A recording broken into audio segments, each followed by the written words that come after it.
বিয়ের সিজন মানে আড়ং শপিং। ঘর সাজানো থেকে শুরু করে জামা কাপড় যাবতীয় সবকিছু আড়ংয়ে পেয়ে যাই। তাই তো আমি বারবার আড়ংয়ে যাই। বিয়ে বাড়িতে যাওয়ার জন্য একটা পার্স প্রয়োজন ছিল আমার, এজন্য আড়ংয়ে যাই। কিন্তু সবার আগে আমি একটা ক্যান্ডেল কিনে বসে থাকি, কারণ আড়ংয়ের ক্যান্ডেল কালেকশন আমার কাছে বেস্ট মনে হয়।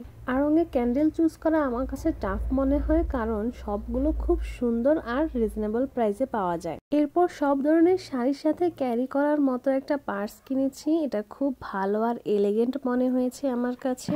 বিয়ে বাড়িতে গেলে মেয়েদের একটু একটু মেকআপ আইটেম ক্যারি করতে হয়, আর এই সুবিধাটা আমি এই পার্সের মধ্যে দেখেছি, তাই এই পার্সটি দ্রুত করে কিনে ফেলেছি। এই পার্সটি 985 টাকা প্লাস ভ্যাট নিয়েছে আমার কাছে। একটি ব্যাগ কিনতে গিয়ে আরো একটি ব্যাগ কিনে ফেলেছি আমি, কারণ দামটা খুবই রিজনেবল ছিল। আপনারা গেস করে বলতে পারবেন এই ব্যাগটির দাম কত? এ ছিল আমার আড়ং শপিং হল। আল্লাহ হাফেজ।